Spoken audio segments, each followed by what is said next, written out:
মেসির অনুষ্ঠানে বেনজির বিশৃঙ্খলা, যুবভারতীতে তদন্ত কমিটির সদস্যরা। যুবভারতী স্টেডিয়ামে যান মুখ্য সচিব, স্বরাষ্ট্র সচিব সহ আধিকারিকরা। স্টেডিয়ামের ভেতরে ভিডিওগ্রাফি তদন্ত কমিটির সদস্যদের। তদন্ত কমিটির নেতৃত্বে অবসরপ্রাপ্ত বিচারপতি অসীম কুমার রায়। তদন্ত কমিটিতে আছেন রাজ্যের মুখ্য সচিব মনোজ পন্ত। গতকালই তদন্ত কমিটি গড়ে দেন মুখ্যমন্ত্রী।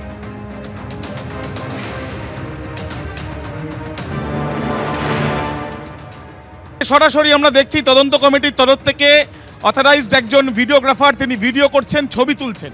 এবং এই ছবি তোলার পেছনে কারণ কি, কিছুক্ষণ আগে, ঠিক 2 মিনিট আগে আমরা দেখলাম রাজ্যের স্বরাষ্ট্র সচিব, রাজ্যের মুখ্য সচিব এবং অবসরপ্রাপ্ত বিচারপতির এই যে 3 জনকে নিয়ে বিচারপতির নেতৃত্বে, অবসরপ্রাপ্ত বিচারপতির নেতৃত্বে যে তদন্ত কমিটি রাজ্যের তরফ থেকে তৈরি করে দেওয়া হয়েছে, মুখ্যমন্ত্রী ঘোষণা করেছেন, সেই কমিটির তরফ থেকে একেবারে মাঠে আমরা দেখলাম সরাসরি মাঠের দিকে এগিয়ে যেতে 3 জনকে, অর্থাৎ এই যে 3 জন কমিটির সদস্য এবং তার সাথে সাথে ভিডিওগ্রাফার, তাকেও দেখা যাচ্ছে যে ভিডিওগ্রাফার তারাও কিন্তু এখানে ভিডিওগ্রাফি করছেন। কিন্তু দেখা যাচ্ছে যে আজকে এই গতকালকে ঠিক যে সময় আমরা দাঁড়িয়ে রয়েছি, এই সময় হচ্ছে যখন তাণ্ডবের শুরু, এবং এই যে তাণ্ডবের শুরু যখন হয় তখন থেকে আমরা দেখতে পেয়েছি যে রাস্তার উপরে আমরা দাঁড়িয়ে আছি, মেসির যে পথ দিয়ে ভেতরে প্রবেশ করেছে এই স্টেডিয়ামের ঠিক 29 নম্বর র্যাম্পের পাশে, সেই জায়গায় ওপর দিয়ে নেট লাগানো এবং যেখানে সিট থাকার কথা, অর্থাৎ যেখানে দর্শক আসনে দর্শকরা এসে আসন গ্রহণ করেন, সেই আসনগুলো সমস্ত কিছু এর ওপরে, জালের ওপরে। শুধুমাত্র তাই কি, পাতার মতন একের পর এক সিট চারিদিকে পড়ে রয়েছে। এবং তার সাথে সাথে শুধুমাত্র বার পোস্ট, যে বার পোস্টে গোল করা হয়, ফুটবলাররা গোল করেন, সেই বার পোস্ট শুধুমাত্র যেটা নড়েনি, বাকি এখানে মাঠের কিন্তু দেখা যাচ্ছে যে সমস্ত কিছু যা যা এখানে আশেপাশে ছিল, সে ডাগ আউট থেকে আরম্ভ করে এখানে মাঠের পাশে যে সাইড লাইনের পাশে যা যা ছিল সমস্ত কিছু তছনছ। রাজ্যের স্বরাষ্ট্র সচিব, তারা এই যে কমিটির দল, তারা মাঠে সরজমিনে এবিপি আনন্দে এক্সক্লুসিভ সেই ছবি আমরা দেখাচ্ছি। এবং তার সাথে সাথে এখানে আমরা দেখতে পাচ্ছি যে একেবারে যে গেট দিয়ে মেসি প্রবেশ করেছিল, সেই গেট দিয়ে কিন্তু তদন্ত কমিটির তদন্ত শুরু হয়েছে।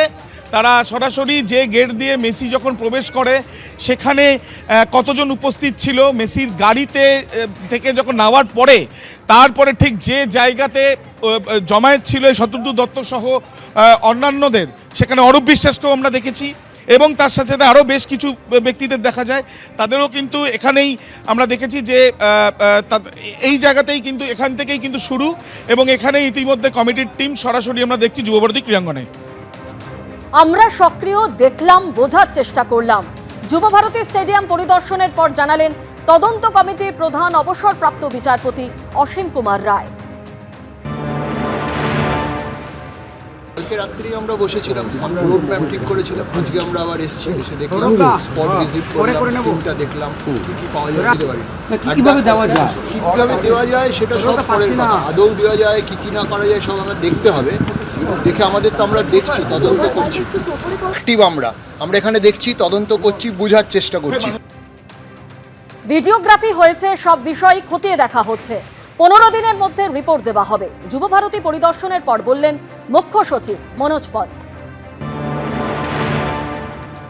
ভিডিওগ্রাফি হয়েছে, ফটোগ্রাফি আমরা করেছি, এখন সব জিনিস খুঁটিয়ে আমাদের 15 দিনের মধ্যে রিপোর্ট দেওয়ার নির্দেশ আছে। একটু সময় দিন, সব জিনিস আপনাদের সামনে আসবে, আমরা পুরো তদন্ত করে রিপোর্ট সব রিপোর্ট পাবো। সবার সঙ্গে আলোচনা হয়েছে, আরো আমাদের আলোচনা করতে হবে, আরো ডেপথে যেতে, সব অ্যাসপেক্টগুলোই তদন্ত করা হবে। তদন্তের পরে যখন রিপোর্ট আসবে আপনিও পাবেন, আপনাদেরকেও জানাবো। এখন তো আজকে প্রথম দিন আছে, প্রথম দিন আমরা আগে যে স্টেডিয়ামের কি অবস্থা আছে ওটা আমরা দেখে গেলাম, প্রাথমিকভাবে আলোচনা হয়েছে। এখন এত একদিনে তো সব জিনিস বলা যাবে না, একটু সময় দিন, সময় দেওয়ার টিকিটের টাকা রিফান্ডের ব্যাপারটা নিয়ে কি আপনারা দেখবেন? যে সব প্রশ্নের উত্তর আমরা রিপোর্টে দেব।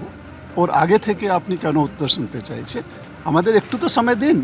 গতকাল থেকে আজকে আমরা যে করার আমরা করেছি, একটু আরও আমরা এর উপরে বিবেচনা করব, প্রশ্নগুলো যে আছে ওর উত্তর খোঁজার চেষ্টা করব, যেটা তদন্তের একটা সিস্টেম থাকে। তারপরে আমরা তদন্তের সব অ্যাসপেক্টগুলোই বিবেচনা হবে। অলরেডি একজন তো অ্যারেস্ট হয়েছে, 14 দিন পিছিয়ে হয়েছে, তার সঙ্গে কি কথা বলতে চান আপনারা? আমরা সব যে তদন্তের যে নিয়ম থাকে, ওই তদন্তের পরিধির মধ্যে যে করার সব করা হবে।